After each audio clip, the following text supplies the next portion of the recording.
Assalamualaikum warahmatullahi wabarakatuh dan salam sejahtera. Saya Faraliza binti Mahmud, Domometrik J45804, merupakan pelajar PJJ BABM semester 8. Pada hari ini, saya akan memperbincangkan mengenai tugasan 1 BBM 3413, Kaedah Penyelidikan Bahasa Melayu, iaitu bertajuk Perbandingan di antara pendekatan kuantitatif dan kualitatif. Secara umum, kaedah utama penyelidikan untuk mendapatkan data terbahagi kepada dua, iaitu dengan menggunakan pendekatan kuantitatif dan pendekatan kualitatif. Sememangnya terdapat perbezaan antara pendekatan kuantitatif dan kualitatif. Di sini saya akan ulaskan. Apakah yang dimaksudkan dengan pendekatan kuantitatif? Pendekatan kuantitatif menggunakan kuantiti. Penyelidikan kuantitatif melibatkan angka-angka, data-data numerikal atau statistik. Statistik melibatkan pengiraan-pengiraan seperti mean, median, mode, peratusan, sisihan piawai, skor Z, skor T, varian dan sebagainya. Pendekatan kuantitatif dikatakan lebih berstruktur, mempunyai darjah kekaburan yang minima, makna yang jelas, bercorak linear, mempunyai penjadualan yang jelas dan menumpukan hasil. Dari segi skop kajian, ia boleh melibatkan responden yang besar. Metodologi pendekatan kuantitatif adalah untuk memahami dan menjelaskan sesuatu perkara atau fenomena yang boleh dijadikan panduan kepada amalan dan polisi. Reka bentuk kajian ditetapkan sebelum data dipungut. Penyelidik akan mengkaji populasi atau sampel yang mewakili populasi. Saiz sampel besar dan dipilih berasaskan kebarangkalian. Contoh kaedah penyelidikan kuantitatif adalah kajian eksperimen, tinjauan atau kolerasi. Bentuk data pula berbentuk angka atau numerical yang boleh diukur. Bagi instrumen pula, pendekatan kuantitatif menggunakan instrumen seperti soal selidik dan ujian pencapaian untuk pengumpulan data. Instrumen berfungsi sebagai alat ukur dan perantara penyelidik dengan peserta kajian. Dalam aspek peserta kajian, penyelidik adalah bukan peserta kajian. Peserta kajian adalah sampel yang dipilih dengan menggunakan teknik persampelan tertentu. Selanjutnya, saya akan mengupas secara terperinci tentang artikel yang menggunakan kaedah kuantitatif dalam kajian bahasa Melayu. Artikel yang telah dipilih dan dikaji merupakan jurnal bahasa yang bertajuk Kebimbangan Pelajar Antarabangsa dalam Mempelajari Bahasa Melayu. Hasil nukilan Nurul Syahidah Jamil. Artikel ini menggunakan kaedah kuantitatif dalam metodologi kajian untuk mengenal pasti bentuk kebimbangan pelajar antarabangsa yang mempelajari bahasa Melayu sebagai bahasa asing. Kajian ini telah dilakukan di Kolej Universiti Antarabangsa Twin Tech Seri Damansara, Selangor, di mana seramai 16 orang responden telah dikumpul berdasarkan pengagihan borang soal selidik. Data responden yang diperolehi adalah berpandukan kajian soal selidik Foreign Language Classroom Anxiety. Data dianalisis secara menggunakan kuantitatif deskriptif melalui pengaplikasian sistem PASW Statistik 18.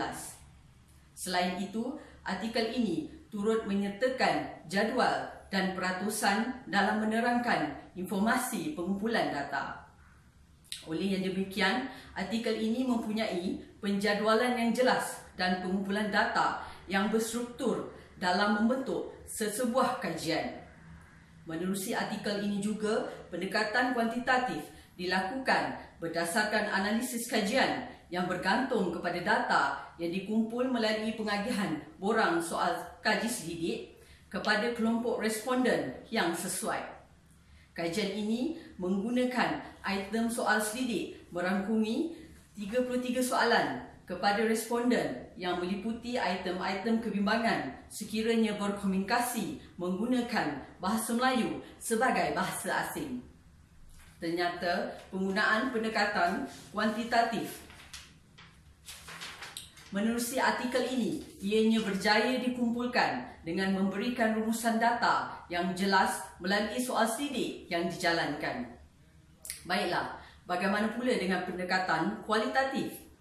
Pendekatan kualitatif pula berasaskan kualiti.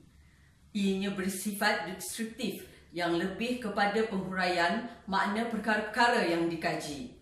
Ia tidak menggunakan data-data berbentuk numerikal. Ia kurang berstruktur, terbuka dan lebih menumpukan kepada proses. Skop kajiannya pula meliputi bilangan responden yang kecil. Kajian kes dilaksanakan untuk menghimpun data, memperoleh makna dan memperoleh pemahaman daripada suatu kes. Proses pengumpulan data digunakan untuk mengenal pasti tapak atau individu, mendapatkan akses dan membina rekod. Persempelan bertujuan, pengumpulan data, merekod maklumat, menyelesaikan isu-isu lapangan dan menyimpan data. Metodologi pendekatan kualitatif adalah untuk mendapatkan maklumat secara terperinci dan mendalam. Reka bentuk bersifat mudah, lentur, fleksibel, boleh diubah suai mengikut keadaan dan keperluan situasi. Saiz sampel adalah kecil dan dipilih secara bertujuan dan tidak berasaskan kebarangkalian. Contoh pendekatan kualitatif adalah kajian etnografi, kes dan sejarah. Bentuk data pula berbentuk perkataan atau ayat yang dikumpul melalui temu bual, direkod dalam bentuk gambar atau video. Instrumen pula merupakan penyelidik sebagai instrumen utama. Penyelidik perlu berada dalam situasi yang dikaji, mendengar dan memerhati sendiri fenomena tersebut. Peserta kajian terdiri daripada penyelidik sebahagian dari peserta kajian. Maklumat kajian diperoleh secara langsung daripada peserta kajian.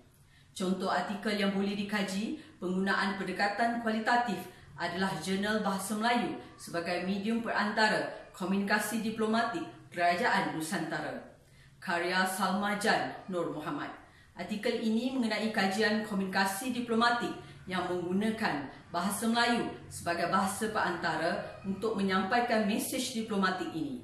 Artikel ini juga menunjukkan bahawa bahasa Melayu mempunyai standard dan kualiti pengucapan tinggi dalam kepelbagaian rencam dan ragam yang telah membawanya kepada tahap pencapaian pengiktirafan sebagai lingua franca Kerajaan Nusantara.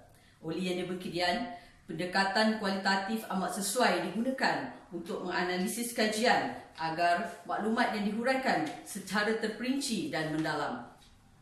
Dalam memantapkan lagi artikel ini, pengkaji telah menggunakan kaedah kualitatif yang bertujuan untuk mengumpul data dan maklumat dalam merungkaikan persoalan kajian yang wujud, iaitu tentang apakah kekuatan bahasa Melayu sebagai bahasa perantara komunikasi diplomatik Kerajaan Nusantara dan bagaimanakah elemen kekuatan tersebut dapat melangsungkan hubungan diplomatik antara kerajaan yang direkodkan dalam naskah dan warkah Melayu. Terdapat 3 tahap tata cara kajian yang digunakan dalam mengemukakan artikel ini, iaitu pengumpulan data, penganalisisan data dan rumusan. Pada tahap pengumpulan data, penyelidik telah melakukan penelitian terhadap bahan pilihan yang bersesuaian dengan objektif kajian. Setiap pembacaan terhadap kandungan bahan telah diteliti, terutamanya maklumat yang membincangkan tajuk kajian. Manakala pada tahap penganalisisan data, perkara yang ditumpukan ialah berkenaan maklumat yang diperoleh daripada tahap pertama dan digunakan sebagai bahan perbincangan untuk menganalisis dapatan kajian. Hasil daripada analisis data tersebut, satu rumusan dapatan secara keseluruhan telah dilakukan untuk menguraikan tajuk perbincangan. Oleh itu, pendekatan kualitatif yang digunakan menerusi artikel ini telah menghimpunkan data, memperoleh makna dan memperoleh pemahaman daripada suatu kes. Sungguh pun terdapat perbezaan-perbezaan kuantitatif dan kualitatif, kedua-duanya merupakan kaedah penyelidikan yang empirikal. Semua penyelidikan empirikal mempunyai persamaan-persamaan asas seperti mempunyai matlamat, sistematik dalam prosedur, membuat pembandingan, membuat deskripsi, menguji hipotesis, membuat penjelasan sebab dan akibat dan membuat analisa kritikal. Penyelidik boleh memilih salah satu daripada pendekatan terutamanya berdasarkan masalah dan keluasan skop kajian yang akan dilaksanakan. Sekiranya kajian penyelidik melibatkan jumlah yang besar, misalnya melebihi 40 orang, pendekatan kuantitatif lebih sesuai. Sekiranya penyelidik cuma memilih bilangan responden yang kecil, misalnya 5 orang, maka pendekatan kualitatif dipilih. Sekian, terima kasih.